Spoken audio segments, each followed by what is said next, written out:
बिस्मिल्लाहिर्रहमानिर्रहीम। मैं हूं मलिक मोहम्मद अली। प्रोग्राम बात से बात मलिक मोहम्मद अली के साथ। केपीके के मुआवन इतलात शफी जान को इलेक्शन कमीशन ऑफ पाकिस्तान ने नोटिस दे दिया है। 7 दिन के अंदर जवाब तलब कर लिया है और उनसे वजाहत तलब की गई है कि हरिपुर इलेक्शन के मुतालिक उन्होंने जो बात की है उसके सबूत सामने लाएं, वरना कानूनी कार्रवाई की जाएगी।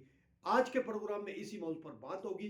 और प्यारे दोस्तों, जिन दोस्तों ने अभी तक हमारे चैनल को सब्सक्राइब नहीं किया, प्राइम मेहरबानी वो हमारे चैनल को सब्सक्राइब भी करें, लाइक भी करिए और शेयर भी करें। और हम बात कर रहे हैं इलेक्शन कमीशन ऑफ पाकिस्तान की तरफ से केपी के हुकूमत के इतलात के मुआवन शफी जान को नोटिस जारी कर दिया गया है कि वो 7 दिन के अंदर अंदर जवाब दें। शफी जान ने इलेक्शन कमीशन ऑफ पाकिस्तान पर इल्ज़ामात आयद किए थे कि हरिपुर में होने वाले इलेक्शन में जो कुछ किया गया, फार्म 45 को शो नहीं किया गया, फार्म 47 से रिजल्ट को अनाउंस किया गया और इस हवाले से दिगर इल्ज़ामात भी जो इलेक्शन कमीशन पर आए थे, इस पर इलेक्शन कमीशन ऑफ पाकिस्तान ने एक्शन लेते हुए शफी जान से 7 दिन के अंदर अंदर इसकी वजाहत तलब कर ली है। और नोटिस में यह भी कहा गया है कि अगर उनके पास इस सिलसिले में कोई सबूत मौजूद है तो वो इलेक्शन कमीशन के सामने लेकर आए, वरना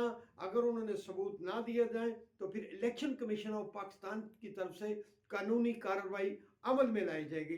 ये तो था इलेक्शन कमीशन ऑफ पाकिस्तान का वो नोटिस जो शफी जान को मिला है और उसके मुतालिक वजाहत तलब की गई है। बहरहाल जहां तक इलेक्शन हरिपुर का ताल्लुक है कि उसमें केपी के हुकूमत की निगरानी में ये इलेक्शन हुआ है और जो मशीनरी थी, जो इंतजामिया थी, वो भी केपी के हुकूमत की मतहत इंतजामिया थी।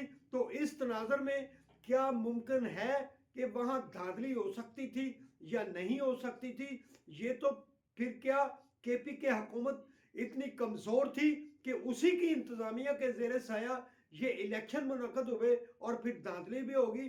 बहरहाल आप शफी जान इस हवाले से इलेक्शन कमीशन ऑफ पाकिस्तान को वजाहत देंगे या फिर इलेक्शन कमीशन ऑफ पाकिस्तान उनके खिलाफ कानूनी कार्रवाई करेगा।